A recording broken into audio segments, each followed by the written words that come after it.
السلام عليكم ورحمة الله وبركاته، حبايب قلبي ومتابعين المحترمين. ألف ألف شكر متابعين حلمية سافرت الريف المصري. ربنا يستر الدنيا وآخرة يا أم طارق.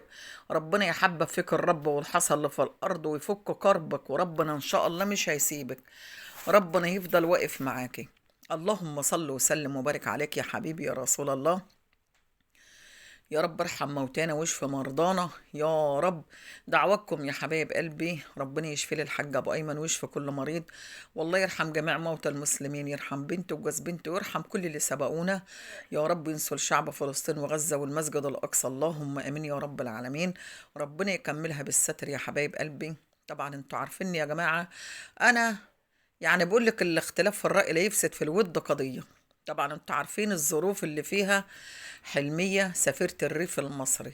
انا مش عايزه اجيب سيره علي الدهود دول يا جماعه، لان اصلا العيله دي ما تشرفش اللي ما يقفش جنب اخته وابن اخته وبنت اخته ويبقى سند ليها في اللي هي حصل لها.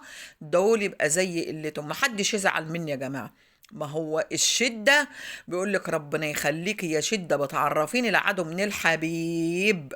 يعني الناس اللي هم المتابعين اللي من جميع الدول العربية كانوا هيتجننوا على أم طارق، وكلنا احنا زعلانين عليها، لأن الست دي مظلومة هي وابنها وبنتها. ما عليكم من عم دسوقي، عم دسوقي ده لا حول ولا ولا قوة، ربنا معاه. بس البنت مظلومة والولد مظلوم، وانتوا شفتوا يا جماعة ربنا سبحانه وتعالى بيقول لك إياك ودعوة المظلوم. فربنا بين الحقيقة وعرفتوا ان العيلة دي مظلومة. ده عيلة مين؟ ده عيلة حلمية. احنا نقول عيلة حلمية مش عيلة داوود دول على الدود. لا يا ام ايمن بتقولي كده، ايوه ما يشرفوش يا جماعه. لما اكون انا ما اقفش جنب اختي في ازمتها ولا جنب ابن اختي اللي كان بيجرى فلبنى دي وابنها اللي هو طارق اللي وقف معايا، ما هي ما كانت ماشيه راحت تعمل العمره وابنها كان مسجون ولا كان اتقبض على مين اللي وقف في ظهر الله؟ طارق. التانية دي مين اللي وقف؟ ما حدش بيجري وراهم كل ما الله طارق، ان طارق طيب. يا طارق انت طيب زيادة عن اللزوم فعلا يا جماعة، هو الطيب كده. احنا كده يا جماعة ما بنشيلش سبحان الله في قلوبنا، بس بيقول لك الواحد ما بيتعلمش ببلاش يا ابني. الدنيا دي مدرسة، فانت لازم تتعلم يا ابني، انت لسه صغير ولازم تتعلم ان كل واحد تمشي معاه على قد مقدرته وعلى قد ما انت شفت اهو. انت جريت ورا كله ما حدش وقف معاك، من قرايبك، من ولاد خالك، من ولاد خالاتك، فتعرفوا. طبعا يا جماعة الشكر والتقدير لمحلو مصر أيمن الجندي، ابن المحلة. كتر ألف خيره. انت يا أم أيمن عمالة تشكر، أيوة بشكر فيه. الراجل وسيد الرجالة وقف في ورا طارق، وقف معاه ما سابوش. طب ما ياخد مالكمش فيه، كله بياخد دعم، كله بياخد. واي حد بيعمل اي حاجه، يعني مثلا بيقولوا اصل هو خد دعم. طب هو ما هو خد دعم؟ ظلم حد؟ خد دعم غلط في حد؟ خد دعم سب في حد؟ خليه ياخد، كل القنوات بياخدهم والدنيا كلها بتاخد. ما جاتش على مين؟ على المحلاوي. بس يكفى وقفته مع طارق الغلبان المسكين اللي وقف بطوله، اللي كانوا عايزين ينهشوه وهو في وسط البلد يا جماعة وفي وسط أهله. سبحان الله لا حول ولا قوة. فاللي وقف في ظهره طارق وابو مالك اللي هو صاحب المعرض. كتر الف خير، الراجل ده محترم فعلا، طلع وقال كلمة حقيقة، ان اللي كان متصل بيه وقايل له على العربية ومتفق معاه ابن زوزو، هو اللي كان متصل. لا ازاي يقول كده بقى؟ يطلع على شوية الكدوشات. والحمد لله رب العالمين. ربنا يصلح لك حالك يا طارق. ونرمين بنت براءتها، يعني براءة نرمين برضو. ومن حق يا جماعة ربنا يشفي لك ابنك يا نرمين، ربنا يشفيه لك يا بنتي وترجع لبيتك بألف سلامة. البنت دي بس ظلمت من أقرب الناس إليها، بقى لها 4 سنين وهم طالعين يتكلموا عليها ويقولها أوسخ الألفاظ، واللي بتقول عليها كده خالتها. ما حدش يزعل من الحق. بس امبارح تعليق كان داخل لي بتقول لي انت كنت مع فلانة، مع مين؟ مع مين؟ انا مش مع حد ضد حد، لا بقبض من هنا ولا بصرف من هنا. ما دي كانت قافله لي قناتي قبل كده، هل هي وقفت معايا قالت لي اعوضك عن القناه؟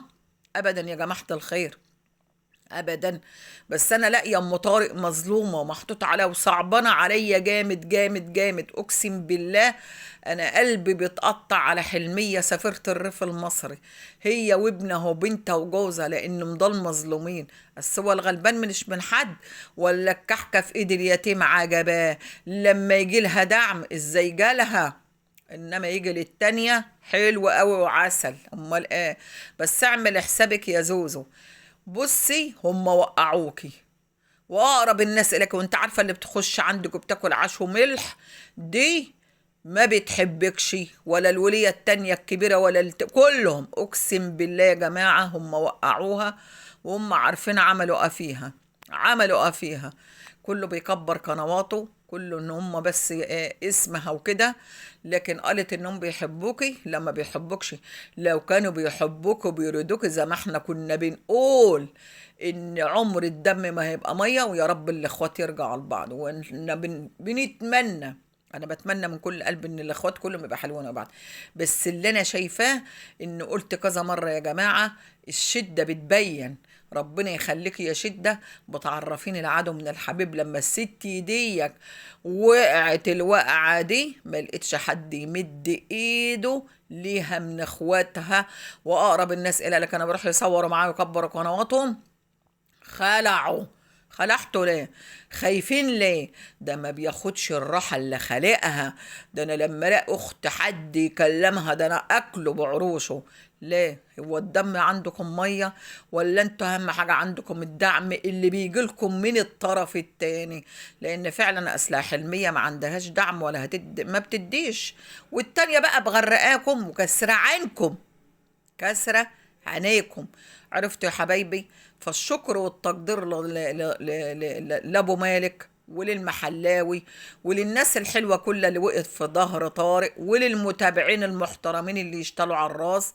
ربنا يبارك لهم ويزيدهم متابعين ام طارق، متابعين حلمية سفيرة الريف المصري. ربنا يخليكم، والناس اللي أهل الخير ربنا يزيدكم من نعيم الله ويبارك لكم ويستركم دنيا وآخرة.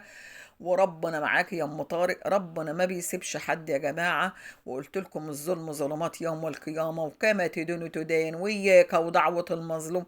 اقسم بالله لا شفت الطرف التاني النهارده وشها لمونه، هي مش عارفه تقول ايه. المهم انها بتكابر، بتكبر وخلاص، عشان تكري الناس على ابن اختك يبقى علامات يوم القيامه يا جماعه. عشان تكري ناس على بنت اختك يبقى علامات يوم القيامه يا جماعه. يلا يا حبايبي، مش عايزه اطول زياده عن كده. وانا عامله الفيديو ده عشان خاطر ام طارق سفيره الريف المصري، وطارق والمحلاوي وابو ملك والناس الحلوه دي اللي يسترهم دنيا واخره. ويا رب ما تحرم منكم، وربنا يزيدكم من نعيم الله وقفكم مع الحبايب كلها. يلا يا حبايبي، مع الف سلامه.